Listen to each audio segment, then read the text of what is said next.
सीना सिकुड़ जाएगा और कमर तेरी झुक जाएगी। तुम्हारा सीना सिकुड़ जाएगा, तेरी झुक जाएगी और कमर तेरी झुक जाएगी। फिर क्या होगा? ले लेकर हाथ में लेकर के चलेगा घड़ी, ले घड़ी लो घड़ी।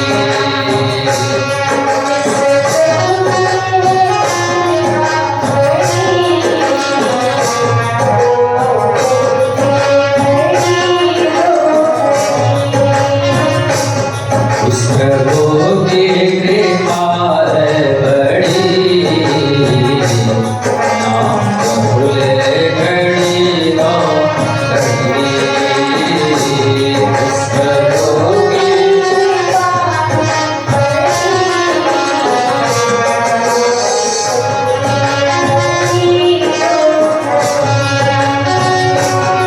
जो करना है ये आज करे, कुछ खबर प्यारे कल की नहीं।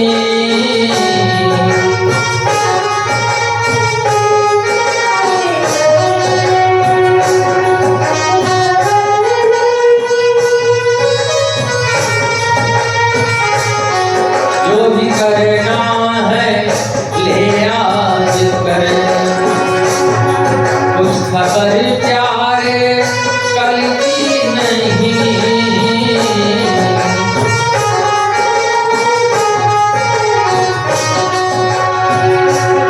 कुछ खबर प्यारे कल की नहीं।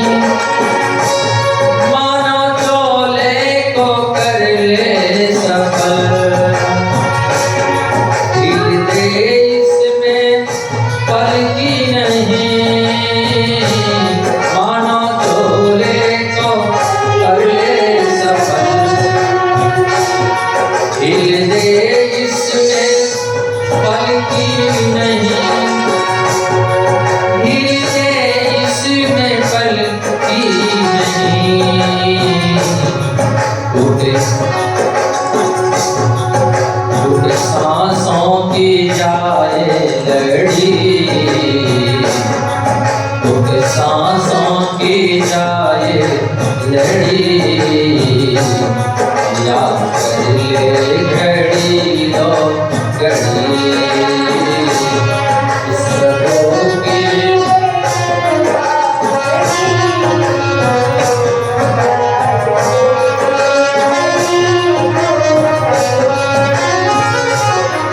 प्रभु की कृपा है बड़ी,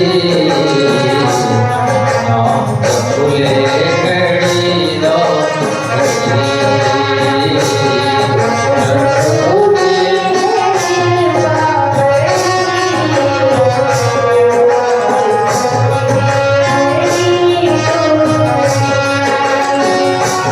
घंटी बज जाए कब खोज के, मौत हरदम सिराने खड़ी।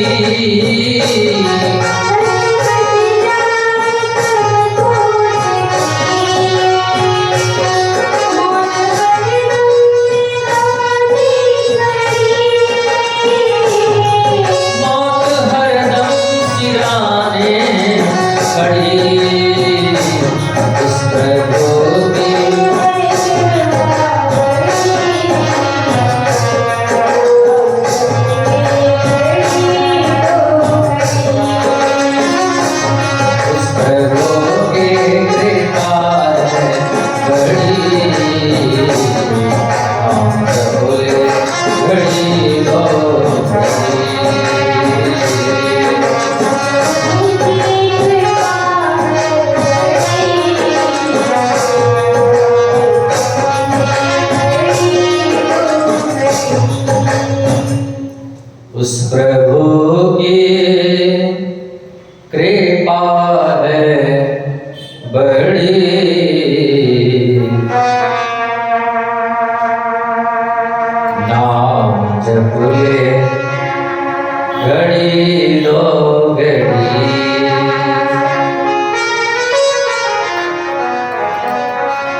बड़ी भाग मानुष तन पावा।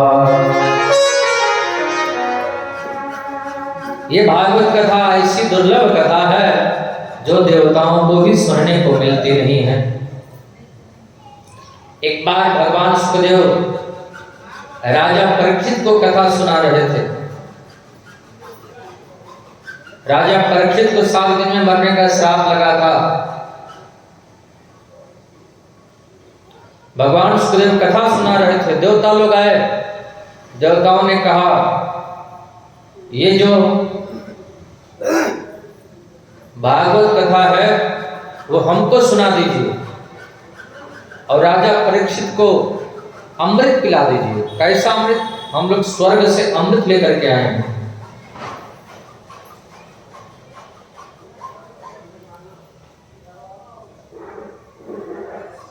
वो स्वर्ग का अमृत राजा परीक्षित को आप पिला दीजिए और भागवत कथा रूपी अमृत हमको पिला दीजिए। देवताओं ने कहा भगवान सुखदेव से। भगवान सुखदेव ने कहा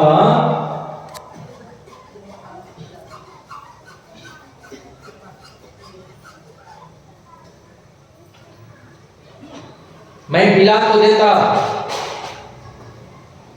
पर देवताओं ने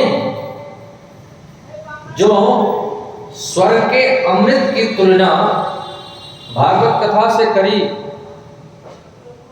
ये मुझे अच्छा नहीं लगा।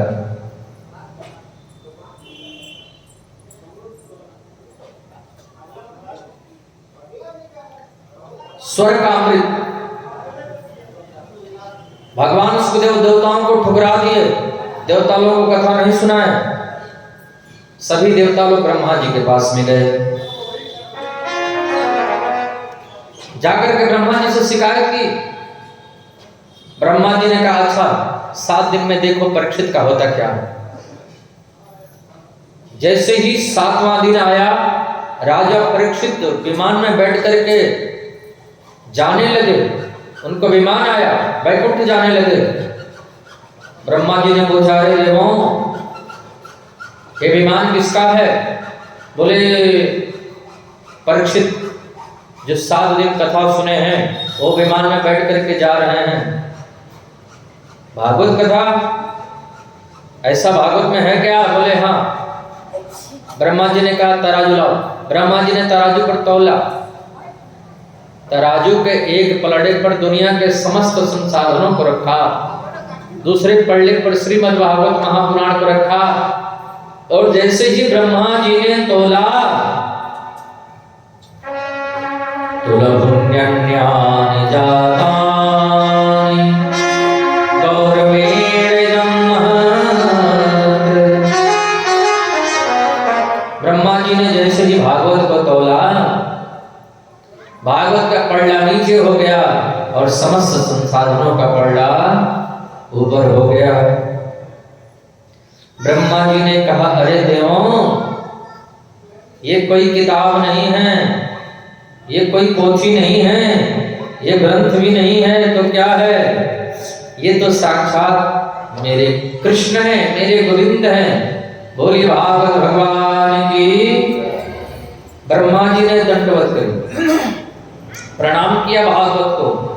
ये कोई किताब नहीं, साक्षात मेरे गोविंद हैं। पर सप्ताह श्रवण की विधि नारद जी ने सनत कुमारों से सुनी थी। वो क्या है कि नारद जी एक बार बड़ी तीव्र गति से जा रहे थे। विशाला क्षेत्र बद्रीनाथ धाम में पहुंचे। सनत कुमारों ने पूछा कथम ब्रह्मण दीन मुख कुतश्चिंता तुरो भवा।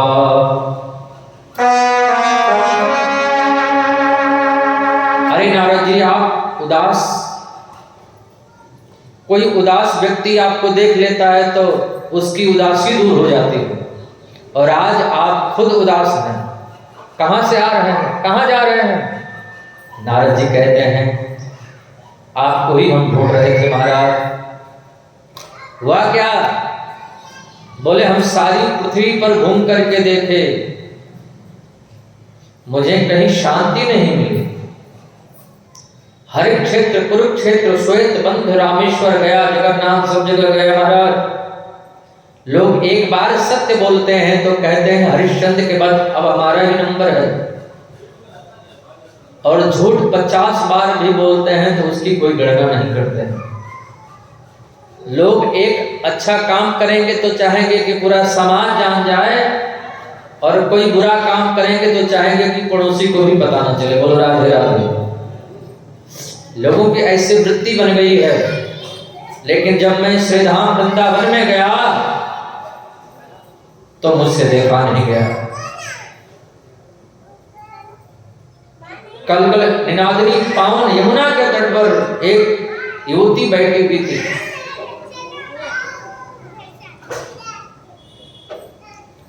मैंने उस युवती से पूछा, आप उदास क्यों हैं? आपका नाम क्या है? उस सुंदर स्त्री ने कहा, अहम भक्ति दीख्याता, मेरा नाम है भक्ति। तो दुखी क्यों हैं? बोले हम अपने दुख से दुखी नहीं हैं। तो बोले हमारे 2 पुत्र हैं, एक का नाम है ज्ञान और दूसरे का नाम है वैराग्य। ये मेरे दोनों पुत्र बूढ़े हो गए हैं, वृद्ध हो गए हैं, हम इनके दुख से दुखी हैं। नारद जी ने कहा, भैया हम प्रयास करेंगे कि आपके दोनों बालक जवान हो जाएं। नारद जी कहते हैं, सनत कुमारों से बात हो रही है। नारद जी कहते हैं कि मैंने वेद का पाठ किया, वेदांत का पाठ किया, गीता पाठ है, मुहुर मुहुर बार बार गीता सुना है। जब हम काफी परेशान हो गए तब आकाशवाणी ने कहा, जब तक नारद जी सत्कर्म नहीं करोगे तब तक ये दोनों वृद्ध के वृद्ध ही रहेंगे। नारद जी कहते हैं, सत्कर्म कहते किसको हैं? कौन सा सत्कर्म हम करें कि ज्ञान वैराग्य की वृद्धता का निवारण हो जाए? गीता पाठ किए ये सत्कर्म नहीं है? वेद वेदांत सुनाया, क्या यह सत्कर्म नहीं है? तब सनत कुमार मुस्कुराए और बड़ी सुंदर बात कही,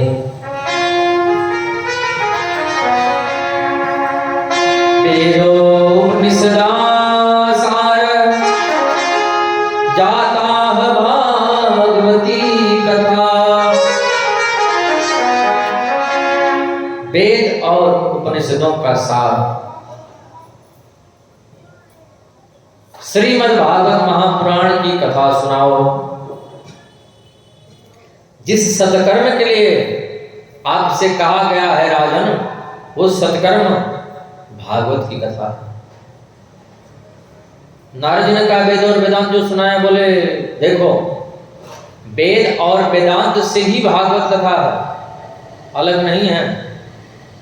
बोले जब अलग नहीं है तो वेद और वेदांत सुनाए तो उससे दुख दूर नहीं हुआ, फिर भागवत कथा से क्या होगा?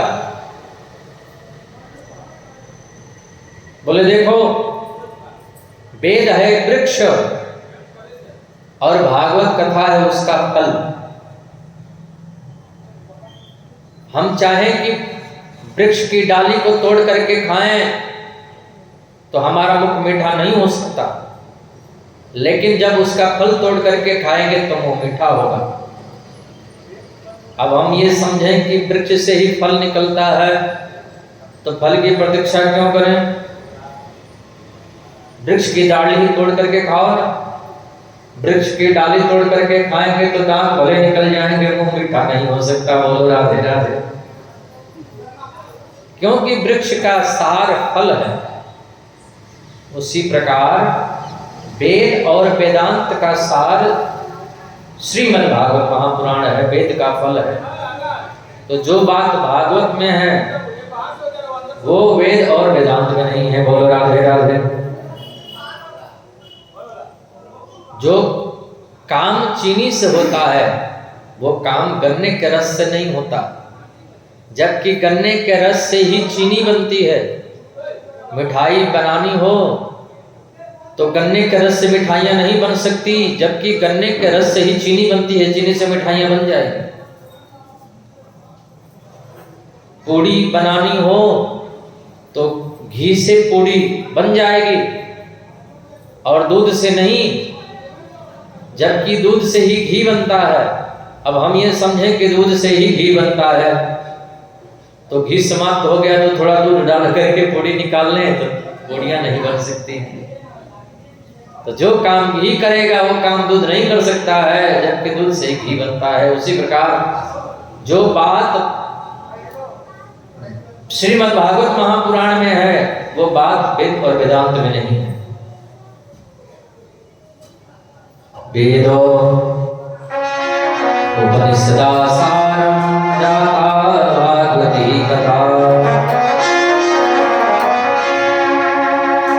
भागवती कथा बोले हाँ, नारद जी कहते हैं तो आप लोग ये भागवत कथा सुनाओ ना। सनत कुमार बोले देखो भक्ति मैया को आमंत्रित करो, भक्ति मैया वृंदावन में है। अब सनत कुमार आ रहे हैं, भक्ति मैया को उधर से बुलाया गया। दोनों लोग बीच में मिले हरिद्वार में, और हरिद्वार में गंगा के किनारे एक तट है, आनंद नाम का तट है। अब वहां कैसे व्यास गद्दी बने, कैसे कथा हो, श्रोता लोग कहां बैठेंगे।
चले आना।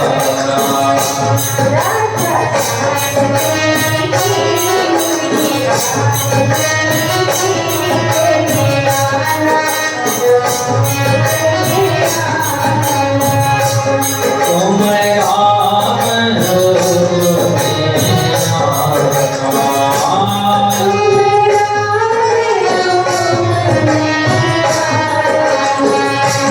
सीता साथ लेके साथ लेके चले आना, चले आना।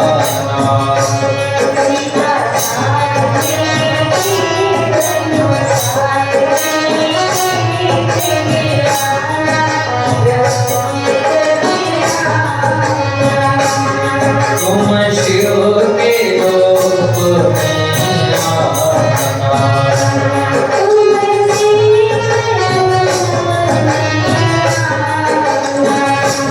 गौरा साथ लेके डमरू साथ लेके चले आना, चले आना।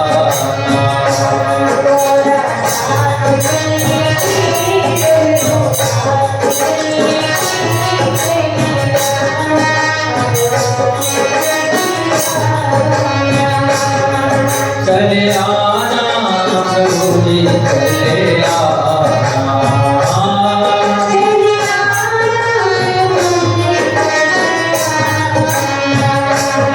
कभी श्याम बन के चले आना, प्रभु जी चले आना।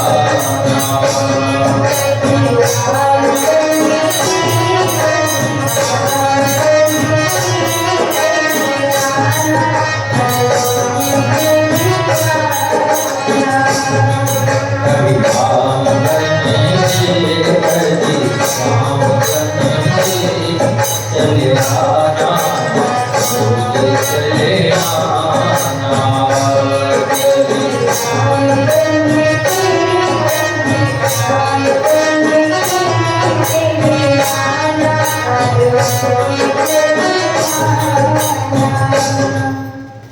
बोले कृष्ण कन्हैया लाल की जय।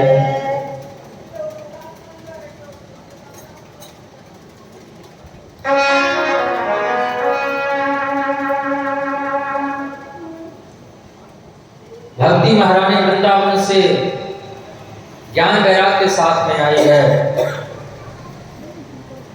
हरिद्वार में आनंद नामक तट है, वहीं पर व्यास गद्दी बनी, संत कुमार बैठे हैं कथा करने के लिए।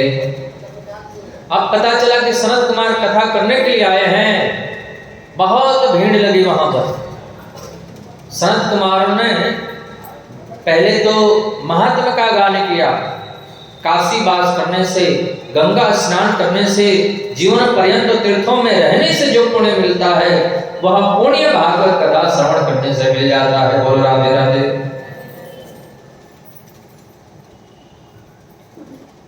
नारद जी ने कहा कुछ प्रश्न है। सनत कुमार ने कहा हाँ हाँ पूछिए क्या प्रश्न है। नारद जी ने कहा कोई ज्ञानी भागवत को सुनकर के मुक्ति पाले यह आश्चर्य नहीं है, कोई भक्त कथा सुनकर के भगवान को प्राप्त कर ले यह कोई आश्चर्य नहीं। क्या कोई पापी कथा सुनकर के मुक्त हो सकता है? बोले हाँ, पापी नहीं बल्कि पाप कर्म करते करते जो भूत प्रेत बन जाए उसके निमित्त भी भागवत कथा करवा दें वह भी प्रेत योनि से मुक्त हो जाता है। बोल राधे राधे।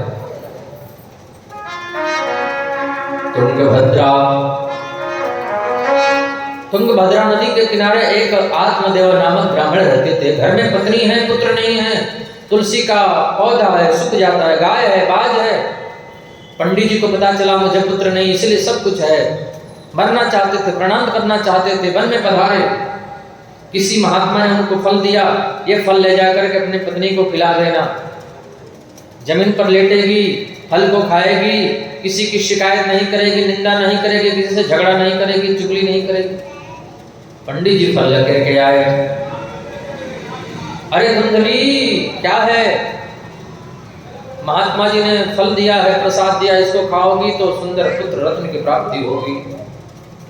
धुंधली ने कहा, बाहर से ऐसे गला पड़ रहे थे जैसे कि 9 लाख का हार लेकर के आए। फल खाने से कहीं बेटा होता है? अरे देवी, ऐसी बातें नहीं करते। महात्मा का प्रसाद है, श्रद्धा से खाओ, जरूर पुत्र होगा। फल लेकर के धुंधली चिंतित है, क्या करें, खाएं कि ना खाएं, खाऊं कि ना खाऊं। उसकी बहन आई,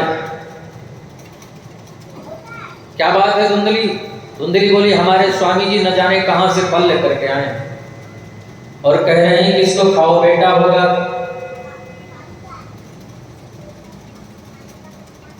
तू बता बहन, फल खाने से कहीं बेटा होता है क्या? वो बहन बोली, देख, ऐसी बातें नहीं करते। भाव से, श्रद्धा से, विश्वास से फल को खाओगी, भगवान कृपा करेंगे, जरूर बेटा होगा।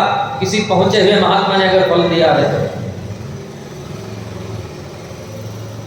बोली, बहन तू कहती है तो मैं फल को खा लूंगी, पर हमको थोड़ी सी दिक्कत है। क्या? बोले, फल को खा लूंगी, हमारा पेट बड़ा हो जाएगा, हमारा भोजन कम नहीं हो जाएगा क्या?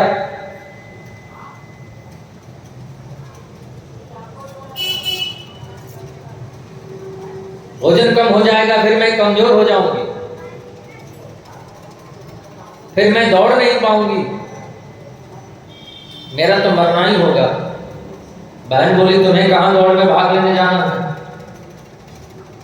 फल को खाओ और पेट रेस्ट लो, आराम करना घर में। बोले, वैसे तो हमको कहीं नहीं दौड़ में भाग लेने जाना है। अगर घर में आग लग गई तो घर वाले भाग जाएंगे, मैं उसी में फंस करके मारी जाऊंगी। पड़ोसन बोली, कैसी उटपटांग बातें तू करती हो? चुपचाप फल खा ले, कहीं कुछ नहीं होने वाला है। हाँ ठीक है बहन, तू कहती है तो मैं फल को खा लूंगी, लेकिन एक बात बता, हमारे घर का काम धाम कौन करेगा? घर का काम धाम कौन करेगा जब हम बेड रेस्ट लेंगे तो? पड़ोसन बोली, अपने ननद को बुलवा लेना, घर में खूब 6 महीने काम धाम करवाना, बाद में बच्चा होगा तो बधाई के नाम पर विदा कर देना। धुंधली बोली, तू नहीं जानती, हमारी ननद तो महान चुट्टिन है, 6 महीने का 1 महीने में पूरा घर का घर साफ कर जाएगी। बोलो राधे राधे। पड़ोसन का माथा खराब हो गया, तेरी जैसी मर्जी वैसी कर, मैं तो चली। वो समझा बुझा करके चली गई, पर फल को नहीं खाई। फल को लेकर के चिंतित है, क्या करें, खाएं कि ना खाएं, खाएं कि ना खाएं। तब तक दूसरी बहन आई, क्या बात है धुंधली, बड़ी चिंतित लग रही हो? देखो बहन, हमारे पतिदेव न जाने कहां से फल लेकर के आए हैं और कह रहे हैं कि फल को खा लो, बेटा होगा। तो बता, फल खाने से कहीं बेटा होता है क्या? फल बिल्कुल नहीं, ये सब बात झूठी है। फल खाने से कहीं बेटा बेटी नहीं होता। तो बोले, काम कर, फल को बेटा, फल खाने से कुछ होगा कि नहीं होगा, गाय को खिला दो तो पता लग जाएगा। और हमको बेटा कहां से? बोले, हमारे इस बार जो बेटा होगा हम दे देंगे, आप बदले में हमको धन दे देना।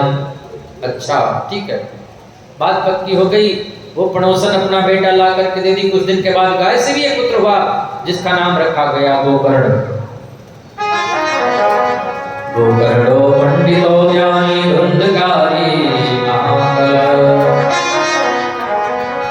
गोकर्ण जी महाराज गाय के पुत्र हैं, बहुत ज्ञानी हुए, पंडित हुए, विद्वान हुए, महापुरुष हुए।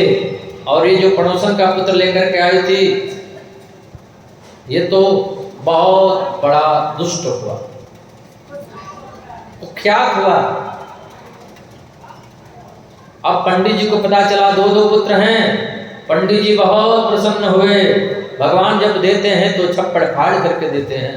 कहा घर में एक भी पुत्र नहीं और 2 बेटा हो गए। गांव वाले बोले, वाह पंडित जी, कहा आपके घर एक भी बेटे नहीं और 2 बेटे हो गए।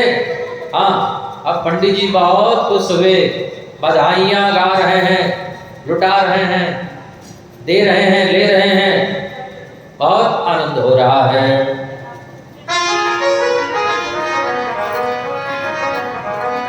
एक दिन आत्मदेव जी ने कहा, बेटा मैंने कितने संतों के चरणों में माथा को टेका, तो ब्राह्मण पुत्र होकर के मांस भक्षण करता है, तो ब्राह्मण होकर के शराब पीता है, ब्राह्मण होकर के जुआ खेलता है, तेरी ये वृत्ति ठीक नहीं है बेटा। धुंधकारी पिताजी को डांटने लगा, चुप रहिए, आपकी बुद्धि सटिया गई है, आप क्या जानेंगे। पिताजी रोने लगे, ऐसे पुत्र से तो मैं बिना पुत्र का ही बढ़िया था। घूमते हुए गोकर्ण जी महाराज वहां पर आए। गोकर्ण जी भी आत्मदेव जी को पिताश्री कहते थे। पिताजी क्या बात है बेटा, मेरी समझ में नहीं आता, मैं करूं तो क्या करूं, वन में जाऊं तो कैसे जाऊं, मन में प्रबल वैराग्य नहीं है, घर में रहूं तो कैसे रहूं, ये धुंधकारी घर को नरक बना दिया, मेरा मार्गदर्शन करो गोपुत्र। गोकर्ण जी महाराज ने आत्मदेव जी को बहुत सुंदर उपदेश किया है, जिसको गोकर्ण गीता कहते हैं।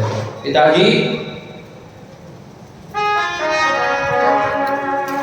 देहेस्ति मांसरुधे अभिमतिं त्यजत्वं जायासुतादिषु सदा ममतां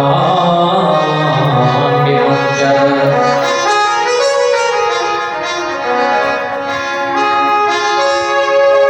पश्यानिशं जगदिदं क्षणभङ्गुरिष्टं वैराग्यरागरसिको भवभक्तिनिष्ठः। पिताजी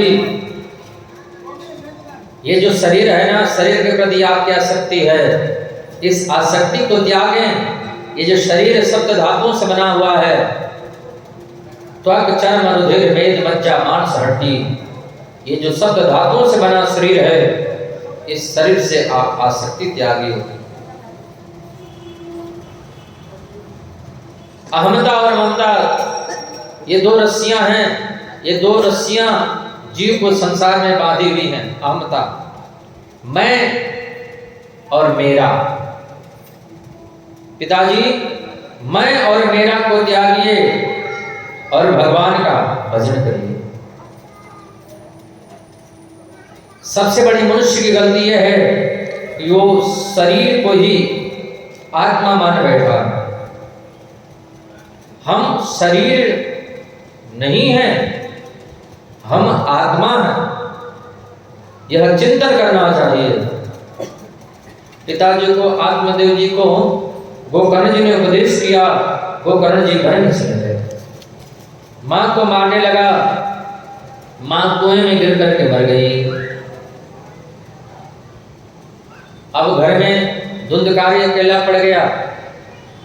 गोकर्ण जी भी तीर्थ यात्रा करने के लिए निकल पड़े। घर में धुंधकारी अकेला पड़ गया, 5 वेश्याओं को लाकर रख लिया। एक दिन 5 वेश्याएं धुंधकारी को खाट में बांध दी और मार मार करके उसको बेहाल कर दिया। अंत में जब मरा नहीं तो उसके मुख में आग फूस करके जला करके मार दी। अब वो धुंधकारी उसी घर में प्रेत बन करके पड़ा है। घूमते हुए गोकर्ण जी महाराज जब आए, उनको पता चला मेरा भाई इसी घर में प्रेत बन करके पड़ा है। हाथ में लिया जल, अभिमंत्रित करके जल को छोड़ा, वो प्रेत बोल पड़ा, अहम भ्राता तुदीयस्मि, मैं तुम्हारा भाई धुंधकारी हूं। मेरा भाई धुंधकारी यहाँ क्या कर रहे हो? बोले भैया मैंने बहुत पाप किए हैं, प्रेत बन करके पड़ा हुआ हूं, मेरी मुक्ति का कोई उपाय करो। तब गोकर्ण जी महाराज वनवास पर सूर्य के चरणों में वंदन किए। भगवान सूर्य ने कहा श्रीमद्भागवतार मुक्ति, श्रीमद्भागवतार मुक्ति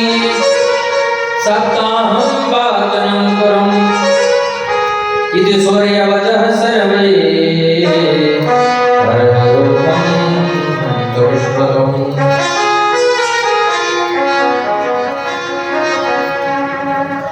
भगवान सूर्य ने कहा भागवत कथा का आयोजन करो और इनको कथा सुनाओ। बाद में गोकर्ण जी महाराज भागवत कथा किए। प्रेत आत्मा बना धुंधकारी भागवत कथा को श्रवण करके मुक्त हो गया। विमान आया, विमान में बैठ करके जब जाने लगा, जितने लोग बैठे थे सब लोग ने प्रश्न कर दिया गोकर्ण जी से। भागवत कथा श्रवण करने से विमान आता है, तो कथा हम लोगों ने भी सुना और कथा धुंधकारी ने सुना, धुंधकारी को विमान आया, हम लोगों को क्यों नहीं आया?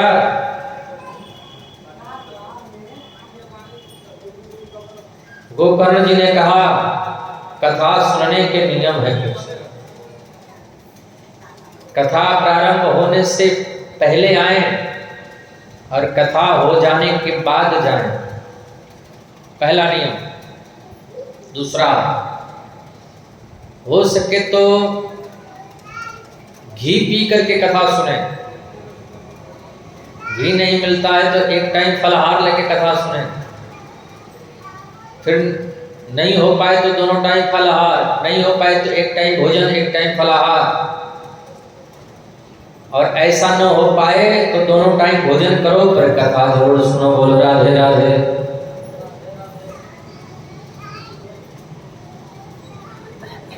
श्रवण, मनन और निधिध्यासन, इस श्रवण की 3 पद्धतियां हैं। कथा को सुने और उसको मनन करें और फिर उसको आचरण में उतारने का प्रयास करें, तो धीरे धीरे हमारे जीवन में परिवर्तन आएगा और निश्चित रूप से विमान आएगा। विमान का मतलब क्या है? विगता मान विमान। जिस दिन हमारे अंदर से अभिमान निकल गया, मान निकल गया, यही तो विमान है। बोलो राधे राधे। हनुमान जी का नाम हनुमान क्यों? जिसने अपने मान का हनन कर लिया वही तो हनुमान जी हैं। सब ही मान प्रद आप अमानी।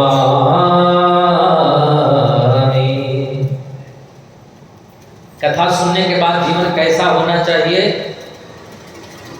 कथा सुनने के बाद बिल्कुल तिनके के समान अपने आप को समझना चाहिए। चैतन्य महाप्रभु कहते हैं, तृणाद की सुनी चेना तरोर की सहिष्णुना अमानि रामान देना कीर्तनो यशरा।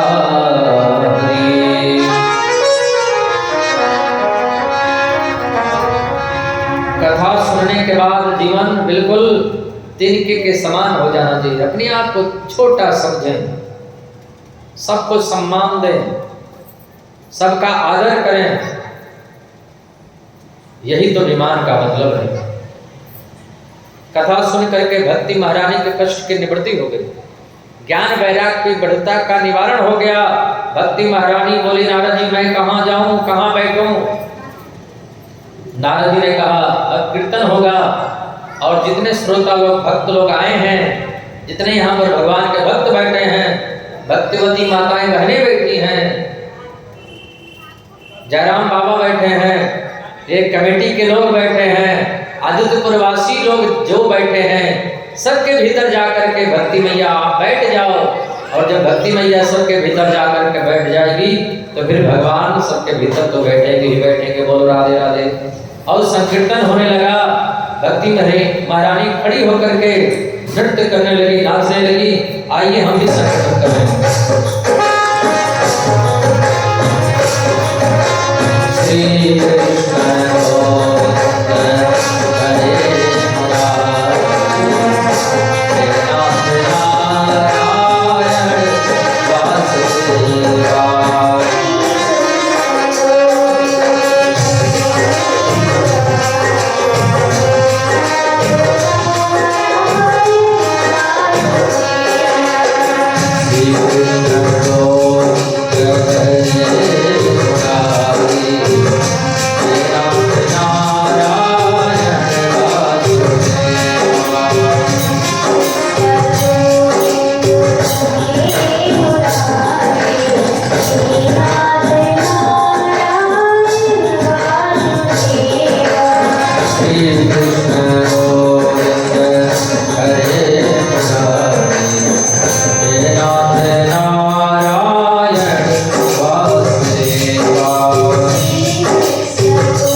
कृष्ण कन्हैया लाल की जय। जय जय श्री राधे, जय जय श्री राधे, जय जय